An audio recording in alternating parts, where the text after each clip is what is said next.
ನಮಸ್ಕಾರ ವೀಕ್ಷಕರೇ, ನಿಮ್ಮೆಲ್ಲರಿಗೂ ರಾಶಿ ಹರ್ಬಲ್ಸ್ ಯೂಟ್ಯೂಬ್ ಚಾನಲ್ಗೆ ಸ್ವಾಗತ ಸುಸ್ವಾಗತ. ಫ್ರೆಂಡ್ಸ್, ತುಂಬ ಚೆನ್ನಾಗಿ ಕೇಳ್ತಾಯಿದ್ರಿ ಇಂಡಿಗೋ ಗಿಡ ಹೇಗಿರುತ್ತೆ ನಮಗೆ ಹತ್ತಿರದಿಂದ ತೋರಿಸಿ ಅಂತ ಹೇಳಿಬಿಟ್ಟು. ಹಾಗಾಗಿ ಇವತ್ತು ಇಂಡಿಗೋ ಗಿಡ, ಬರೀ ಇಂಡಿಗೋ ಗಿಡವನ್ನು ಬಿಟ್ಟು ಮತ್ತೇನೂ ರೆಕಾರ್ಡ್ ಮಾಡಿಲ್ಲ.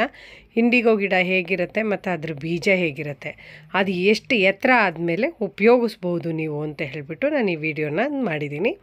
ನೋಡಿ, ಇಷ್ಟು ಸಮೃದ್ಧಿಯಾಗಿ ಅದು ಬೆಳೆದ ಮೇಲೆ ಅದರ ಎಲೆಗಳು ಈ ಥರ ಬಲ್ತಿರಬೇಕು. ಆವಾಗ ನೀವು ಇದನ್ನು ಇಂಡಿಗೋ ಗಿಡವನ್ನು ಉಪಯೋಗಿಸ್ಕೋಬಹುದು. ಅದ್ರ ಜೊತೆಲಿ ಇದು ಎಷ್ಟು ಎತ್ತರ ಬೆಳೆದಿದೆ ನೋಡಿ, ಇಷ್ಟು ಸಮೃದ್ಧಿಯಾಗಿ ಬೀಜಗಳು ಬಂದಿರತ್ತೆ. ಆ ಟೈಮಲ್ಲಿ ನೀವು ಧಾರಾಳವಾಗಿ ಉಪಯೋಗಿಸ್ಕೊಳ್ಬೋದು.